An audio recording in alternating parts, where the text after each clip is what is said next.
노총각 할아버지.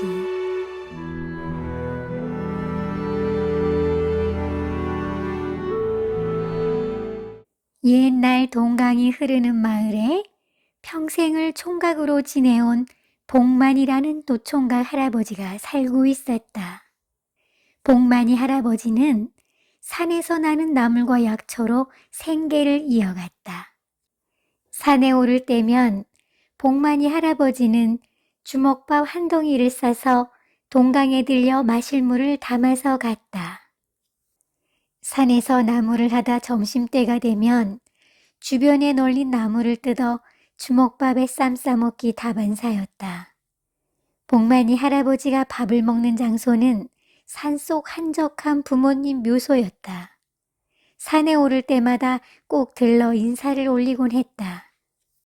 아버지, 어머니, 오늘도 잘 계셨지요? 오늘은 날씨가 참 환하고 좋네요. 하며 무덤 주변의 풀들을 뽑으며 묘를 정리했다. 그때 무덤가 가장자리에 조그맣게 핀 꽃을 발견했다. 아유, 넌 언제 이렇게 피었느냐? 오고 가면서 너를 오늘 처음 보는구나. 하며 그 이름 모를 꽃 주변의 풀도 정리해 주었다. 그리고는 너도 목이 마를 텐데 이 물 좀 마시거라. 하며 동강물을 부어주었다. 그러자 시들시들했던 꽃이 기지개를 켜는 듯했다. 복만이 할아버지는 홀로 외롭게 피어있는 꽃이 자신의 처지와 같다는 생각이 들어 더욱 정이 갔다. 내가 올 때마다 물을 가져다 줄 테니 잘 살거라. 그리고 내 이름은 이제부터 할미꽃이라 부르겠다. 그렇게 구부정한 게 꼭 할미를 닮았구나. 하며 산을 내려갔다. 산을 내려가는 아들의 뒷모습을 바라보던 복만이 할아버지의 어머니 홀령이 할미꽃에게 말했다. 이봐요. 우리 아들이 당신을 발견하고는 저렇게 좋아하네요. 이름은 마음에 드시오? 앞으로 건강하게 쑥쑥 자라서 더욱 예쁜 꽃을 피워주세요. 그러자 할미꽃은 네, 제가 아드님 덕분에 기운이 납니다. 감으로 물을 먹지 못해 목이 마르던 참이었습니다. 그리고 제 나이도 많으니 할미꽃 이름이 제게 잘 어울리는군요. 참 착한 아드님을 두셨네요. 그러자 복만이 할아버지의 아버지 영이 말했다. 착하면 뭐하노? 저렇게 사지가 멀쩡한데도 장가 한 번 못 가고 혼자 살고 있으니 에휴. 그러자 할미꽃은 지금까지 왜 장가를 가지 않았는지요? 하며 물었다. 그러자 복만이 할아버지의 아버지는 몰라요. 인연이 안 단계지 뭐. 이젠 장가 가기 글렀어. 하고 혀를 차며 말하자 복만이 할아버지의 어머니는 그건 아직 모르죠. 누가 알아요? 혹시 참한 색시가 나타날지.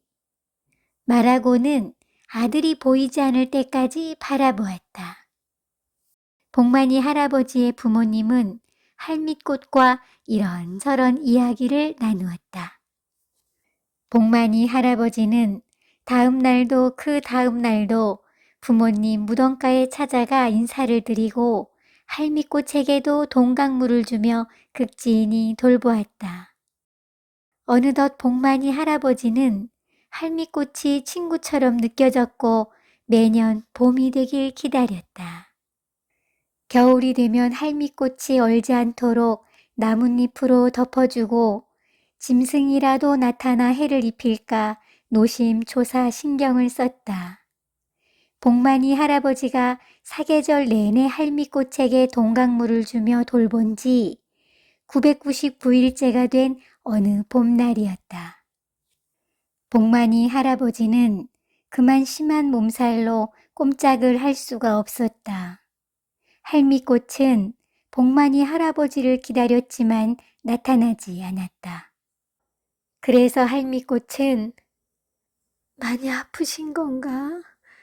사계절 내내 나를 돌보느라 몸살이 나셨나 보네. 내가 도와드릴 수도 없고, 아휴, 이를 어쩐다. 하며 복만이 할아버지를 걱정했다. 복만이 할아버지의 부모님 또한 복만이 할아버지가 걱정이 되어 말했다. 여보, 우리 아들이 며칠째 몸살이 나서 못 오고 있는데 별일은 없겠죠? 그러게나 말이야. 이렇게 안 온 적이 없었는데 걱정이 되는구만.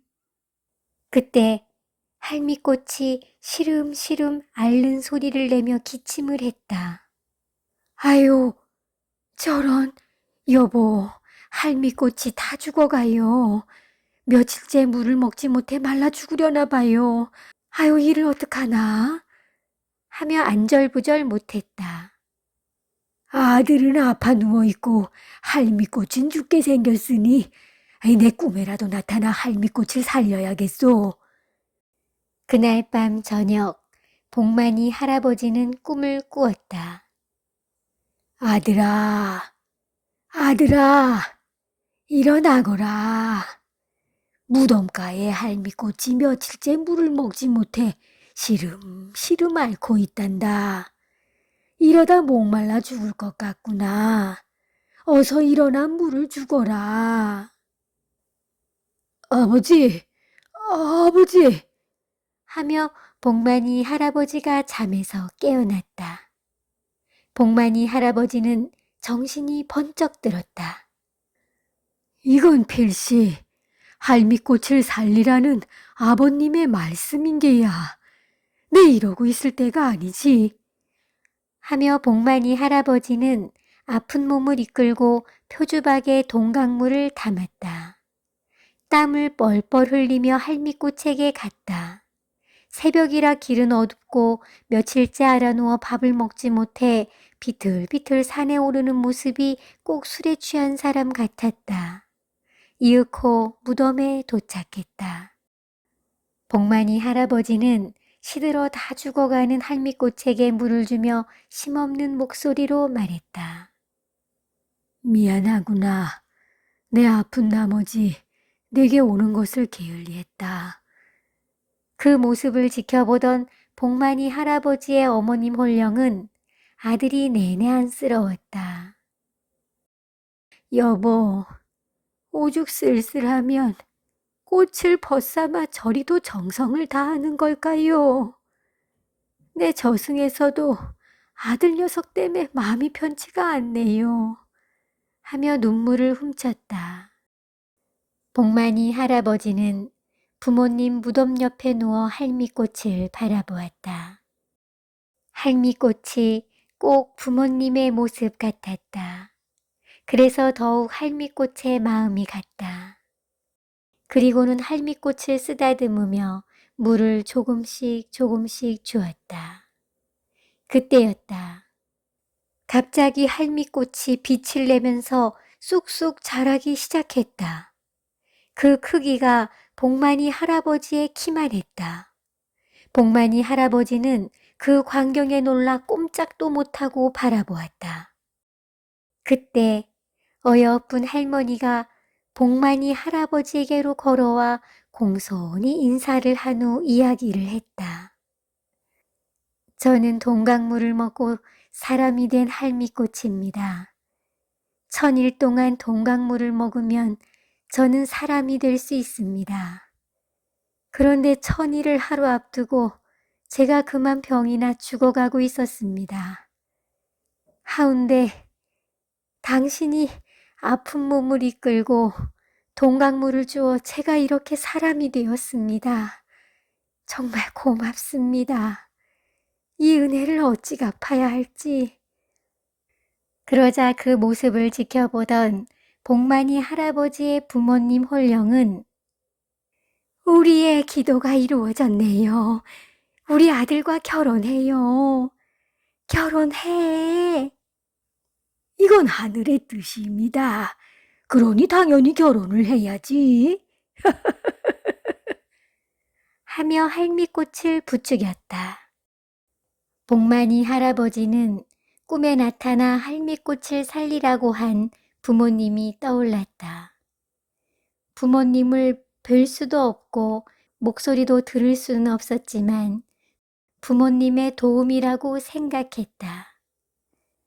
복만이 할아버지와 사람이 된 할미꽃은 부모님 묘에 큰 절을 올렸다.